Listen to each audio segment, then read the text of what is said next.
gonna go ahead and move us down into a game system discussion area. Okay. I want to talk about time spent traveling.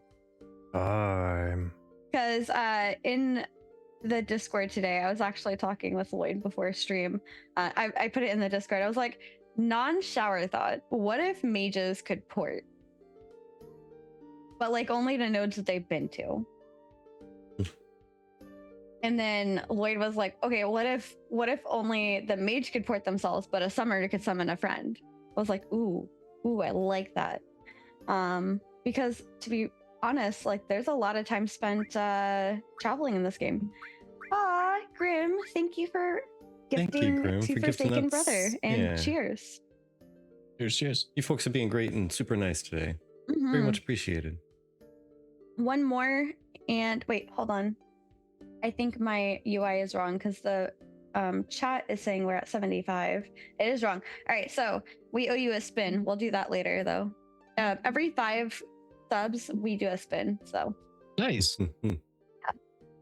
I like having very limited fast travel, like Warlock and Wild. Yeah, exactly. Forsaken Brother is kind of what I was thinking, but like more limited. Now I can drink for free.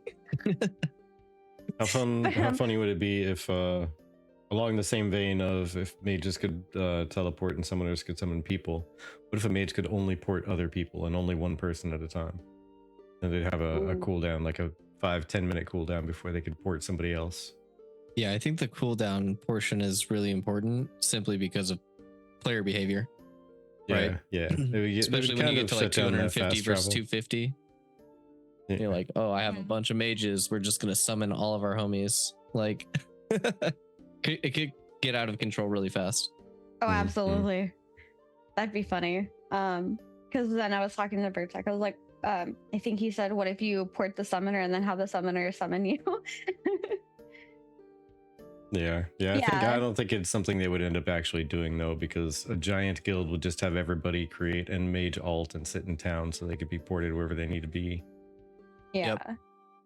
Yep. Yeah, I definitely think there's meaningful intention with long travel times and trying not to give players ways to break that system entirely, just like totally undermine it. So yeah, and we already have the family summons. I think someone mentioned. I think Riverlands is the size of New World. For those of you that follow New World, like the biome of Riverlands is the size of New World-ish. Yeah, it's gonna be massive. But you know, I found myself only missing fast travel and flying and whatnot, like ways of getting around super fast in games that actually have it already. If it doesn't exist in the game, I might complain about it a little bit, but as long as they don't have it set up like, and I'm gonna throw some shade here, Final Fantasy 11, where you get a quest that sends you quite literally, and I exaggerate sometimes, but it's quite literally it was a 10 to 15 minute run across the map to get to a quest. And then I finish the quest and I run the other 10 to 15 minutes back. And then I turn the quest in, and then someone else sends me back to the same stupid cave. It's another 10 to 15 minute run. So I finished 2 quests in an hour. And most of the time was spent traveling because I only took 5 minutes to complete whatever quest goal it was after I finally got there. Yeah. And that bothered the bejeebus out of me. But as long as it's not set up in that kind of way, then I'm fine with having to walk around. I get to experience the map more. I get more of a feel of the environment. You start flying around and you just... How far is it to the next town? I don't know. I don't care. I'm just going there. And Derek's kind of, if you don't mind pulling that up on screen, kind of has a similar thought, saying that I like the longer travel times. Running across the world to join your friends can be intense and dangerous. Back in EQ days, before Planes of Power, just getting where you were going was the adventure itself. Anon, thank you again. Cheers. Oh my gosh. Thank you. You're amazing. I'm literally out of my can of cider. I'm going to be cheersing with water here in a moment. Okay. Ooh.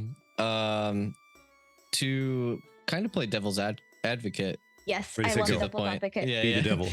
Like I will take any side of the argument whatsoever, but I definitely think as part as devil's advocate is concerned, that when I log into a game, sometimes it's really annoying that I have to spend 30 minutes to get to the place that I want to be.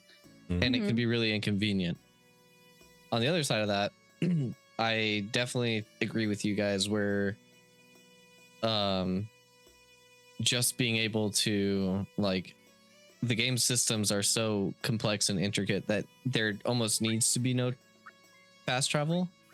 I also wanted to say what Sir Huntington said up here. Sorry to get us back on track a little bit.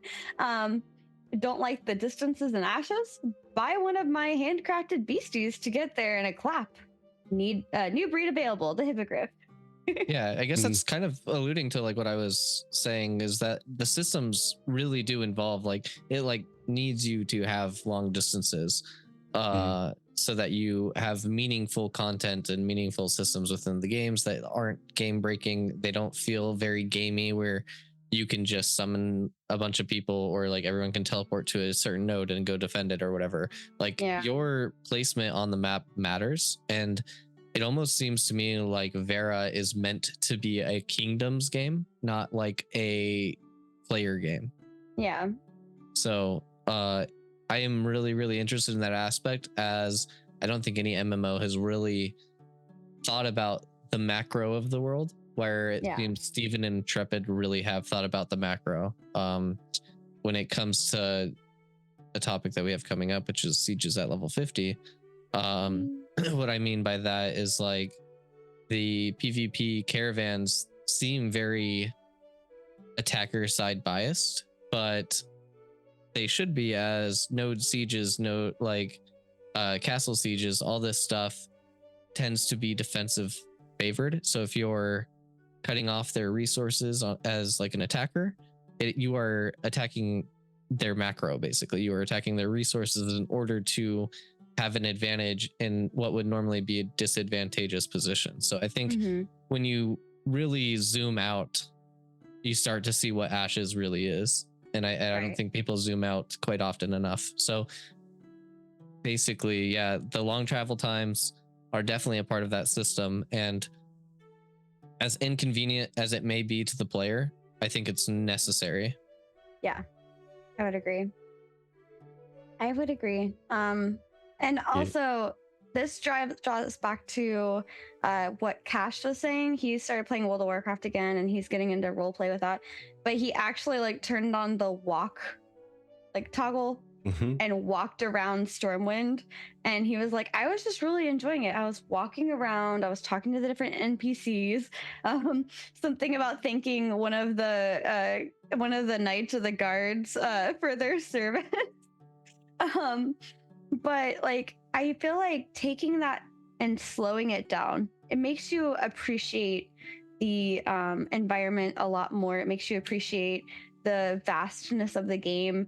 I mean, I didn't think twice about popping onto a wyvern or something like that and hitting auto fly, point it in the direction that I'm trying to go, walk away, go get some food, come back, sit here, eat some food, watch myself flying through the air slowly, but think of how much like more intense that would have been, for it to be all on the ground, right? And I think that Intrepid is trying to slow things down a little bit in that aspect of like, you're gonna have to spend time. You're gonna have to take a while to get to that siege location. Yeah, and I guess from a player perspective as well, to kind of add to their point, it's only annoying or inconvenient if there isn't content on the way. Like if it's just a road and you're just walking and doing the wetlands run or whatever, and the wetlands run was pretty fun because like you're trying to avoid getting killed and corpse walking your way across, but like there's threat there. But if there's no threat and you're just kind of walking long distances with no content, then why is that even a thing? Yeah, and it's just bad design in my opinion. Viral says I love getting sidetracked. Virtek loves getting sidetracked too. Virtek has the ooh shiny curse. Yeah, I do. I need to complete everything, and if I'm here and there's something to complete, I may as well do it now rather than come back later. Because what if it isn't available later? Which actually, Virtek and I were talking about our different play styles. Just as a quick aside, and I am the type of person that I just zoom through. Like I see the objective and I follow the objective. And there's been times where I've gotten myself locked out of being able to do stuff later because I followed the objective, not knowing that there are side objectives that I could come to or could not come back to later, i.e., BG3. Oh, yeah. He was like, "You were going way too fast." I'm like, "She's rushing me. She says we have to get there. I'm trying to get there." Like, you don't realize the stuff you've done in the last 20 minutes, it took me like 6 hours to complete. Okay. Nothing has exploded yet. Yeah. That's funny too, because I have like ADHD, so I just, ooh, what's that? Like I'm very Virtek-esque, where like, ooh, shiny, what's this? What's that? Yeah. And when I was playing BG3, I think I spent 80 hours on Act 1 alone. Yeah. Just because I was replaying it, playing it from different like perspective. Like I was like, what if I chose that option instead? Like, yeah, I was checking out everything. And that's where Chibi and I varied greatly, and why she felt she had to be rushed, because Lazel was the one telling her she had to go. And I, as soon as I got her in the party, I stole her armor and stuck her in the camp, and I never pulled her out again after that. Except for like one, that one specific area where that's kind of her area. I pulled her out once to see if there was any big difference, and I didn't care for the difference, so I just left her in the camp. Yeah. And for me, like, I don't know, like I'm so used to the game giving you hints and cues, so if she's being so insistent, that tells me right off the bat subconsciously, this is time gated. You must complete this within a certain time or you're gonna lose the objective or whatever. So I'm like, okay, let me go do this thing, because I have ADHD too, but there's certain cues where like if something seems to be pushed, that's a subliminal way of being like, this is more important, you should do this first. I put like pins and stuff, like, oh, that looks cool, oh, that seemed hard, I'm gonna come back to that, and then I forget to come back to that.